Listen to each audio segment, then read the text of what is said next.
she's a mountain, then you're an ocean. Hi, everybody. This is Lori, and I am the founder and CEO of a company called Inclusivi-TEA and also the author of a new book, You Can Save the World. In fact, you're the only one who can. And both the company and the book really are devoted to creating a sustainable world where we all thrive. And so on the this is our podcast, and it's called Inclusivi Talks Sustainability. And on the podcast, we try to interview people who are doing something to make the world better in some way. So sometimes we interview creative people who are making the world better through their art, and sometimes we interview people who have done things within the sustainability sphere.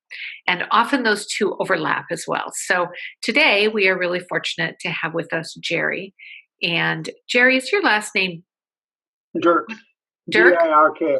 Okay, that's what I thought. So Jerry Dirk with us today. And Jerry actually has started a movement in the Minneapolis area since retiring, Jerry? Well, no, it's just been about a year. Okay. Yep. And so we just thought we should talk to Jerry a little bit and find out what he's got going on and how we can all support him. So Jerry, I welcome. Thank you for being here. Yes, well, I'm glad to be here. So my first question for you is, tell us a little bit how you got to what you're doing now. So what was the path that led you here? Well, I started to work on my cabin, and the cabin has been with us for 70 years. It's been part of my family. And I grew up there, basically, and we never had any high water problems with washing away our bank until I bought the place and started to have that problem. And I looked into it, and the only conclusion I could come to was that it was climate change. We were getting more water and larger storms so that the water couldn't disappear but through the outlet. And the more I looked at it, I saw, that's not a very big problem in the great scheme of things, just having a high water at your lake. Right. So many other issues, the floods, storms, fires, high sea level, and so forth.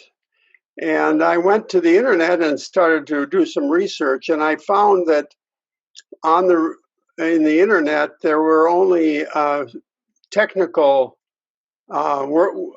sites, and so I decided to make a personal site where it was not so technical, where people that were trying to do some good could alter their lifestyles by some small choices and find out how to do that and what were the real issues. So that's where my website came from. So tell us the name of your website. CleanAirPlancom. So CleanAirPlancom. And what I love about it, Jerry, is when we first started talking, it was really clear that we sort of shared this passion for helping people find small ways to change their own lives to make the world better. Right. And your website actually offers small tips, just like my book does, and just like our podcast sometimes does. And so I really appreciate that. So tell me how you started the website. How'd you get going? Well, I went to GoDaddy, and I'm not technologically savvy in any way. Yeah. Even hooking up for Zoom is a challenge. And so I just called them and I said, here's my problem, here's what I want to solve. And they came up with a plan and developed the website that you saw. And it cost me, but it was well worth it. And they have been excellent in supporting me. And then I have a computer savvy daughter that when I get into real trouble, I call her and she straightens me out. And so it's a very professionally done website. Well, what I like also about your story, Jerry, is that this came about through very practical personal experiences. Yeah, yeah, Um, you were just living your life and realized that the effects of global warming were actually, or climate change were actually affecting you directly and this beautiful cabin that you love. So, where is your cabin located, Jerry? it's by Wilmer. It's south of Wilmer, Big Candy Lake, and my dad bought it in 1948. Okay. So, south of Wilmer, for someone who's not from Minnesota, where is that in Minnesota, roughly? Well, it's southwest. Okay.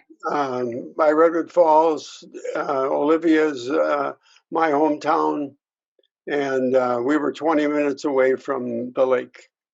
So, you grew up sort of loving this natural environment. Exactly. Yeah, and the fishing and the swimming and the boating and water skiing, everything about it was a great way to grow up.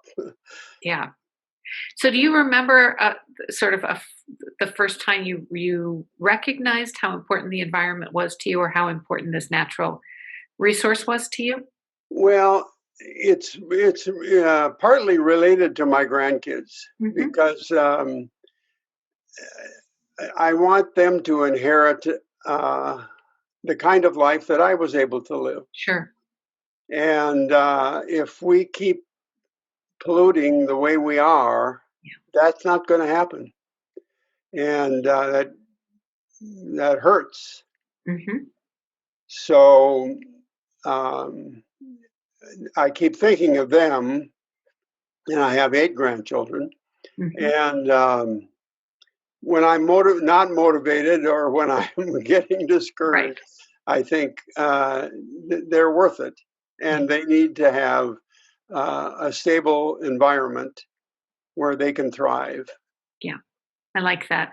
And I think you've brought up 2 points then, that something that we always recommend people do is spend time outside, because if you spend time in the natural environment, you're going to remember all the reasons you want to protect it, and spend time with the people you love. Because again, if I'm sitting with someone I love, I want to protect the world for them. I want to give them a better world than they had before, than I have. So I think that those are really important factors. So Jerry, before you started the website and got going with this, what's your history like? What did you do for work, and how did you? I started as a teacher. Okay. And I had 7 years of teaching elementary education, and I loved it, although it was very hard work. Yeah. And then I had a mystical conversion. Tell us about that. Well, I met this person that challenged me to read the Bible. And I was a bachelor and living the good life, and didn't have an interest in faith or religion of any kind. And so I started reading the Bible, and it began to make sense. And one night I was living in a bachelor pad.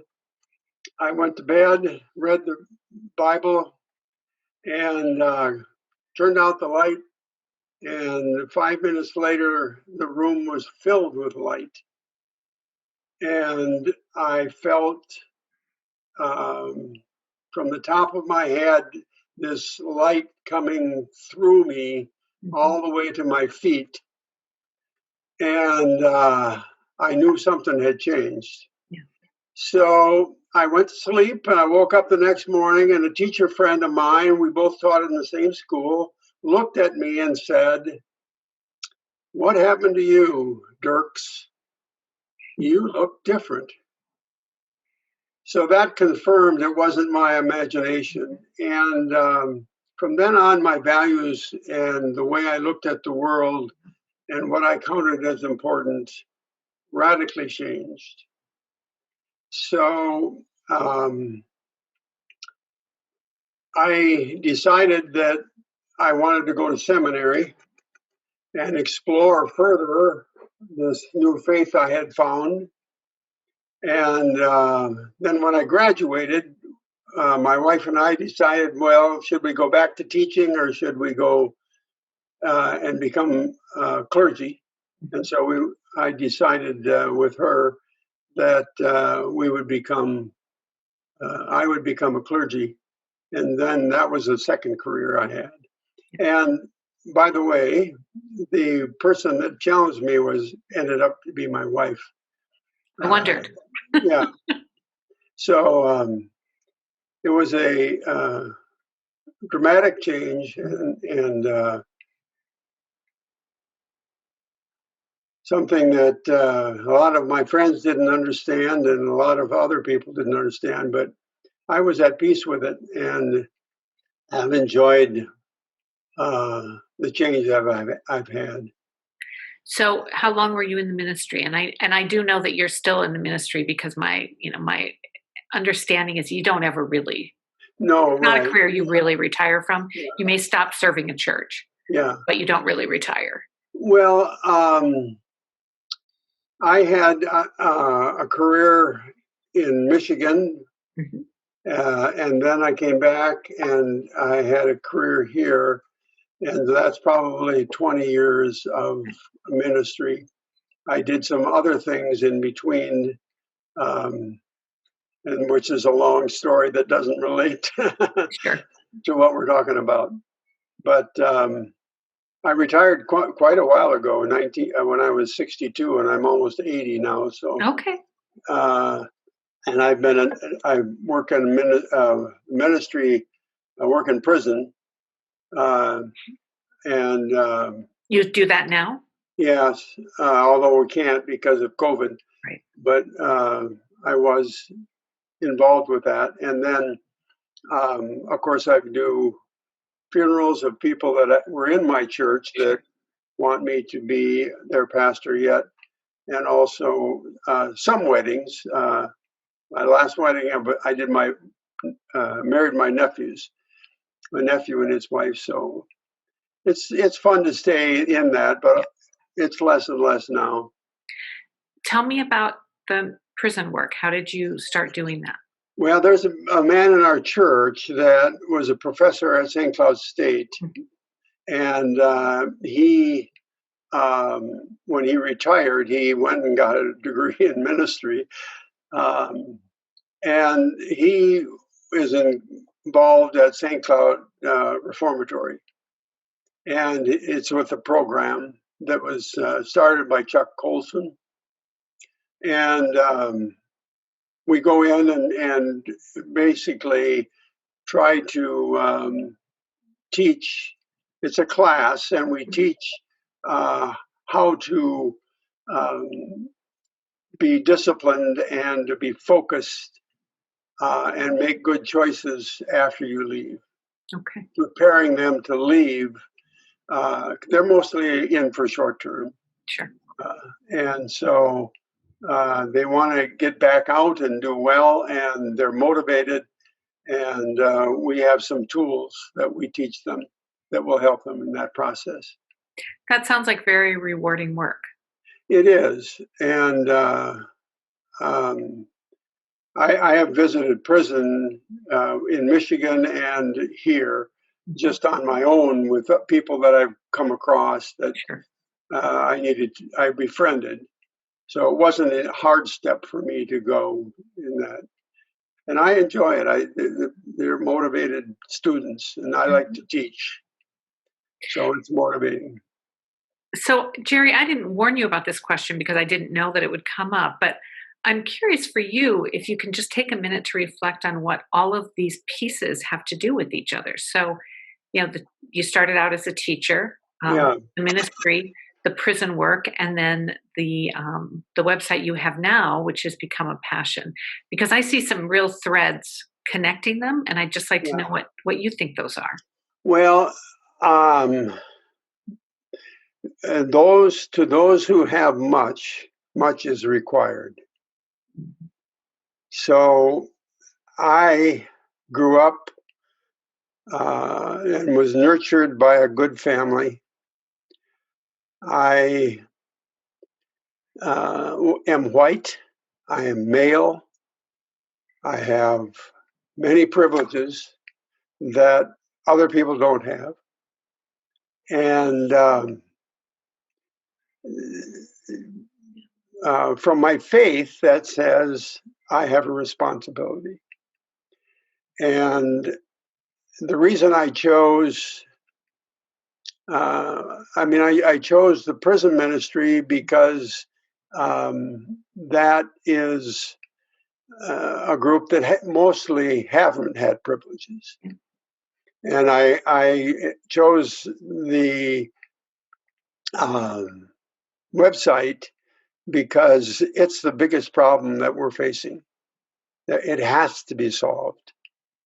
And so it's easy to stay motivated to work on that because it just has to change.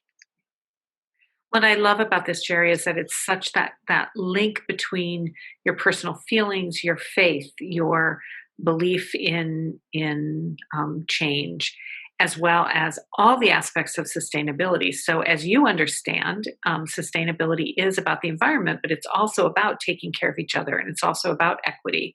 And it's about making sure the world moves forward in a way that protects everybody. Yes. And so I love that you are interweaving throughout your life, are interweaving these various components. That's really inspiring for the rest of us.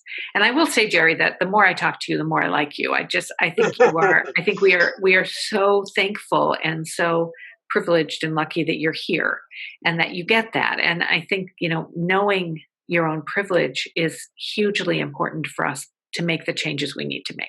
Yeah. No, I thank you for that, and appreciate other people that are on the same wavelength. It is encouraging me that see that others are making the effort. Yeah.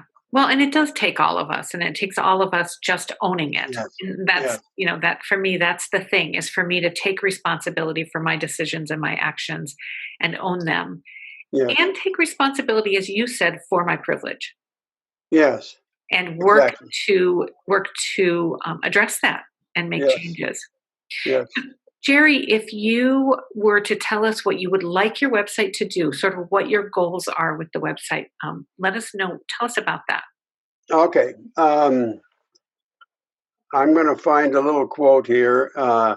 My website is to inspire, empower, and inform interested people how their choices and actions can reduce air pollution, improve human health, and respond to climate change.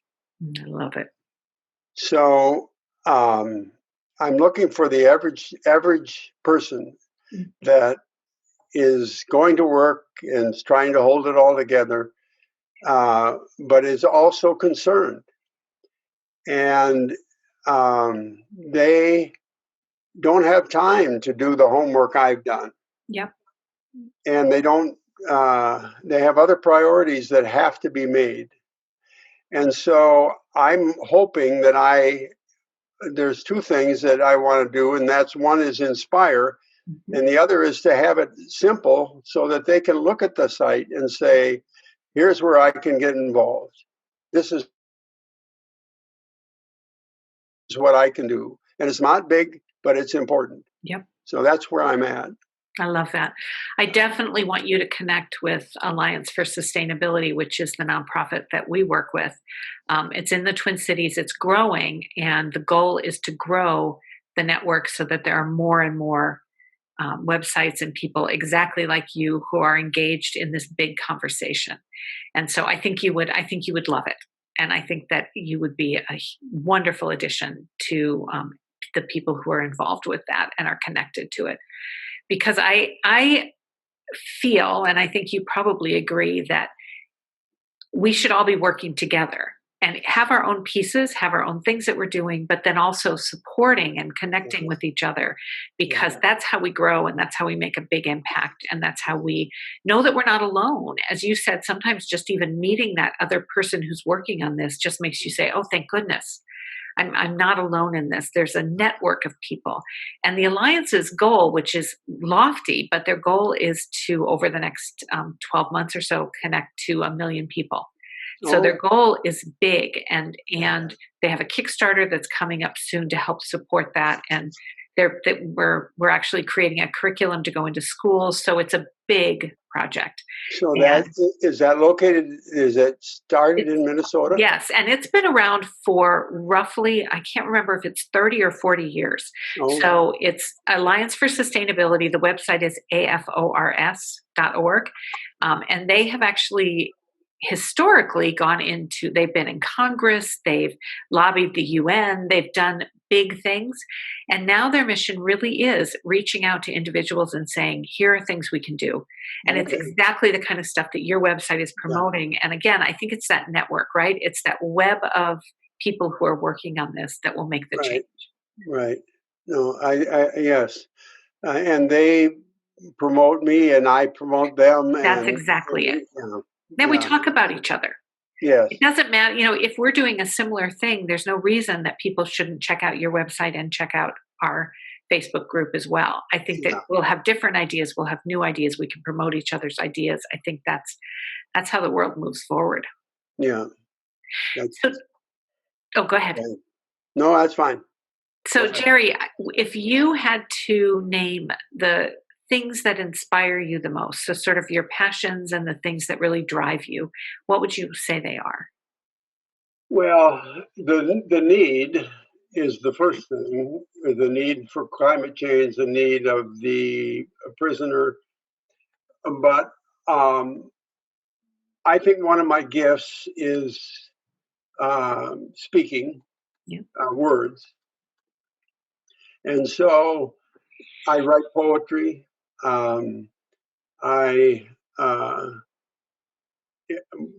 With my website, I want to do speaking engagements. I've targeted Audubon Society. Oh, terrific! But they're sequestered also, so it was been delayed, which actually has been a good thing because my website wasn't ready for public consumption, and there were some glitches in it, and I wasn't ready. Yeah, I thought I was, but I wasn't, and so now I think I really am more ready. And the gifts I have, I can relate. I can teach. That's one of my gifts. Yeah. And I just got a letter from somebody that's a stewardess. They had me for a class. Well, I don't know how many years, 1964. And she said, "You're my favorite teacher and you had an impact on me." Oh, So I know, I know. And of course I did that in with church also. Mm-hmm. And so I know I have the ability to speak and to inspire. And so that's my passion. I want to find places where I can talk like I am now. Yeah, I love that. And your invitation was right down my alley. Yeah, that's fantastic. And you are good at it. You're obviously a good speaker. You're passionate. You can define why you want to do the things you want to do. So all of those things matter. Yeah. And you're likable and approachable. And I think that, again, those things matter to people as they're trying to figure out, we all have limited resources and we have limited time and we have limited energy. And so as we're trying to figure out how to spend all of that, I think connecting with people who we like and who are relatable really matters. I think that's really important. So, I appreciate your saying that. So, Jerry, if you had some advice for young people coming up about any part of this, I want to ask you that, and then I want to get back to the creative side of you because I want to talk about that a little bit too. But if you had some advice for people coming up, what would it be? Well, live simply.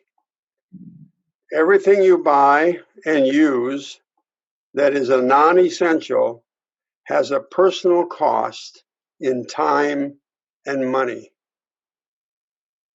Be sure that what you choose to do is down your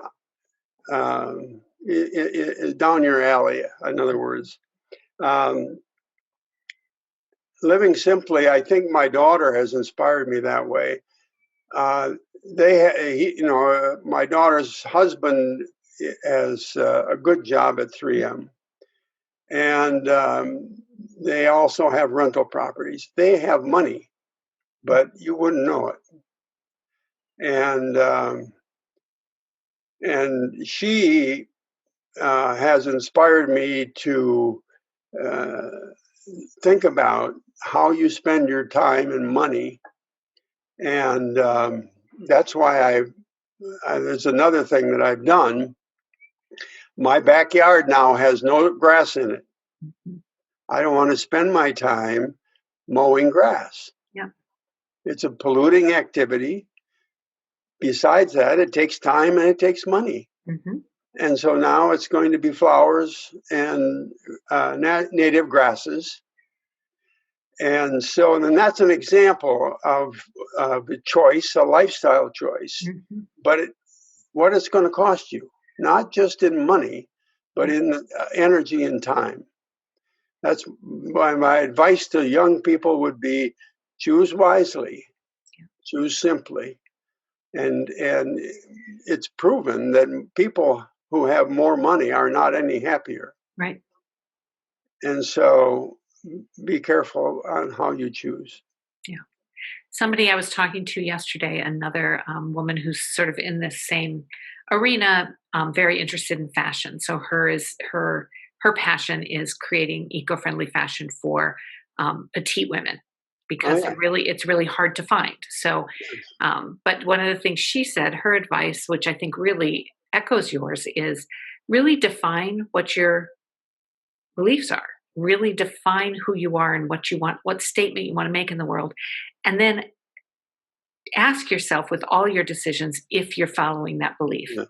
Because you're going to feel better if you believe in the environment, or you believe in taking care of the environment, and that's a passion, then living simply is a pretty easy decision from that. And then you just keep asking yourself, is this something that fits in? Does it fit me? Yeah. Does it fit who I want to be? Yeah, I think that's exactly what I would say too. So Jerry, you write poetry. Any other creative? I'd like to hear a little bit more about the poetry, but any other creative pursuits? Writing in general. I garden and plant both for beauty as well as for eating. Yeah. And that is a creative output because it keeps you in touch with the seasons. Yeah.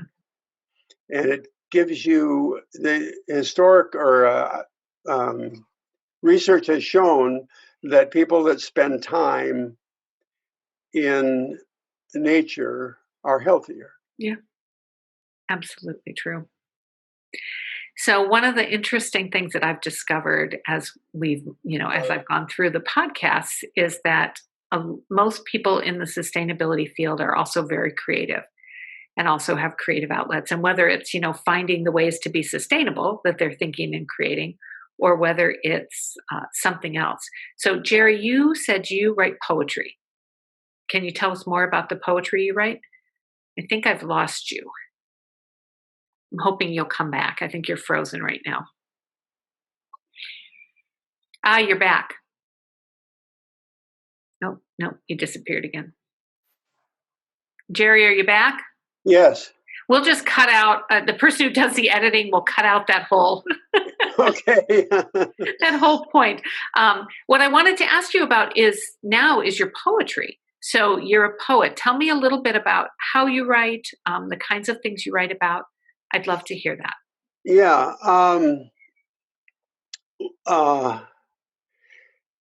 It's the kinds of things I write about is just what I experienced during the day. And I have a phrase that says, "Oh, there's a poem in there somewhere." And I read a lot of poetry. I memorize poetry. And that also inspires me. So it's in a way, it's a form of a sermon. Mm-hmm. And my routine when I was in the pastorate was be Monday morning. I would go to a coffee shop and start my sermon. Yep. And then during the week, this idea would come and that idea would come, and I could be driving and I'd be composing my sermon. Mm-hmm. And I missed that creativity, so I decided to write poetry. It's not very good, but it's fun, and I oftentimes will say something out of it. There will be a moral or a lesson. We do have a card group. There's 12 of us that meet on a monthly basis, and most of them were a part of our church before I retired. And I write when we go on a retreat every week or every year, and I'll write a poem about the retreat. Okay.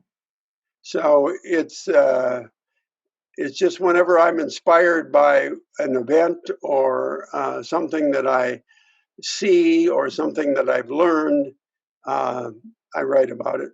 And I love that. yeah, it's a good outlet for me.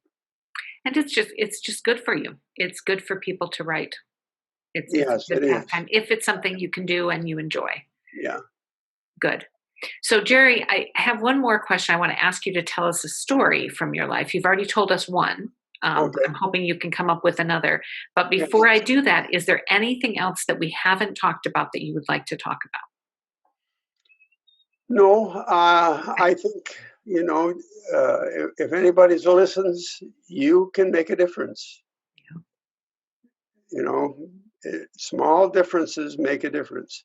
I have a blog on my website that talks about the butterfly and the catalyst and the nail and the straw. And it's about how the straw broke the camel, how the lost nail, lost shoe, lost horse, lost battle, lost war. So any little thing can make a big difference. Yep. You might be the one that does the right thing that makes a huge difference. You don't know. Yeah. So do it. I like that. Yeah. It also feels good. Yes. It feels good to take steps to make the world better. Yeah. Yep. So, Jerry, do you have another story for us? Well, yes, I do. I was in Michigan, and I had a rough go in my first pastorate. And then something opened up in Detroit, Michigan. I was living in a suburb outside of Detroit in an all-black congregation. I was the only white person there, and it was as an associate pastor. Mm-hmm. And I developed different. They had inherited some buildings from the 60s riot. The church had been given some buildings, and so I helped rehab those buildings. I get a crew together. We did a food co-op, that kind of thing. And the thing that I learned was that Black people live in a different world than I did. And they have something to teach. Their experience formed and shaped them into different people. And they have something to offer the world. And we need to listen. But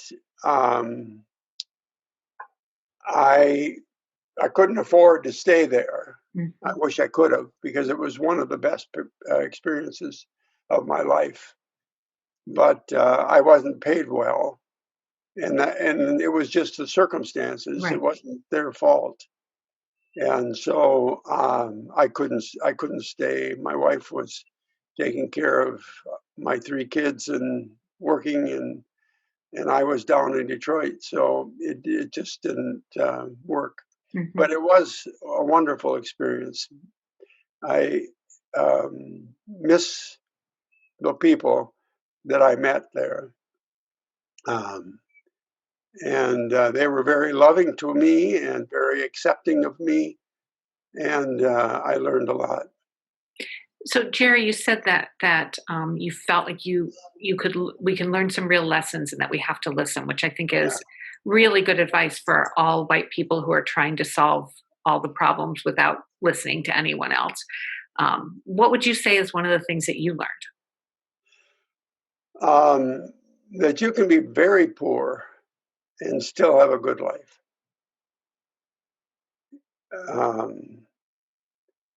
And I was out of work. We were very poor. We were living off credit cards. Mm-hmm. And but it didn't bother me like it would have, because I saw these people.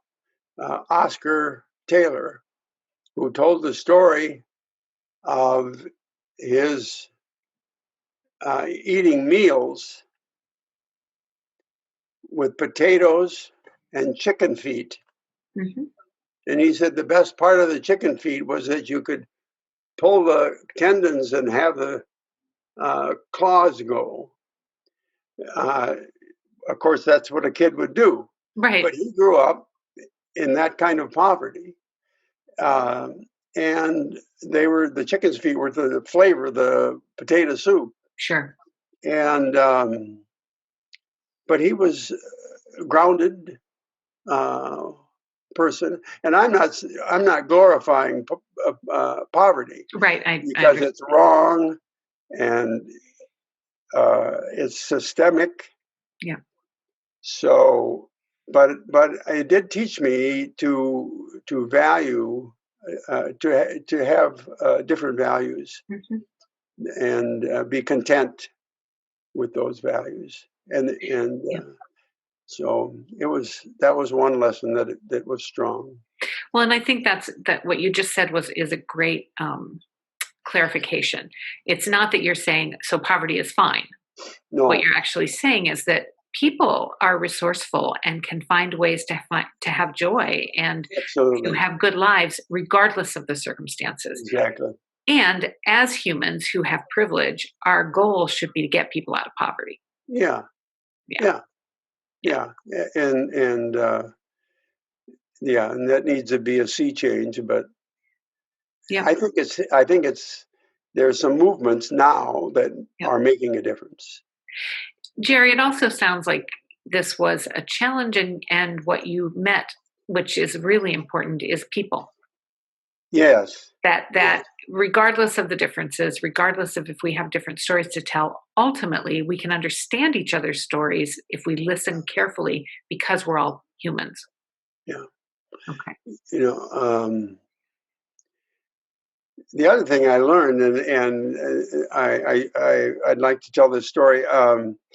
Helen Ellis, wonderful lady, black lady, part of this church.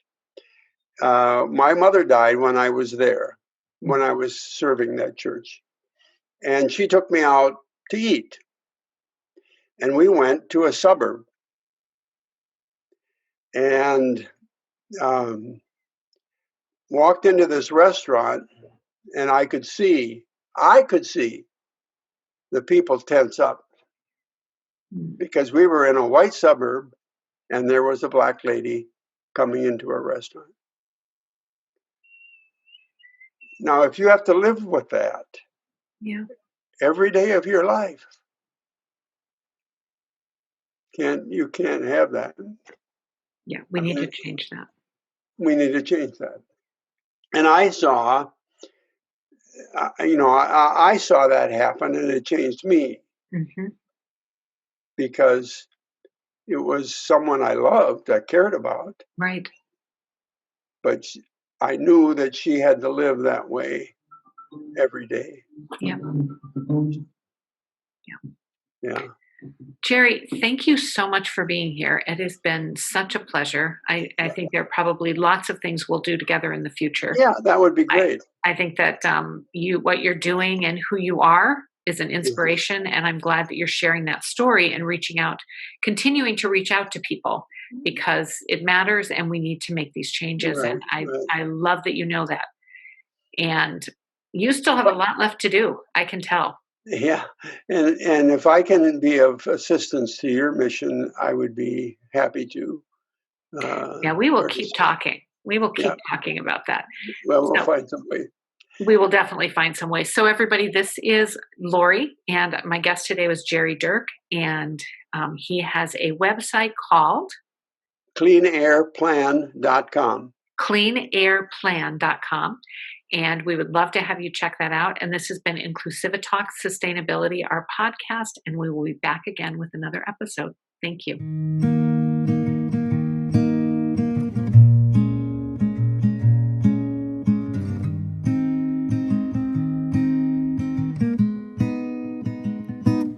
If she's a mountain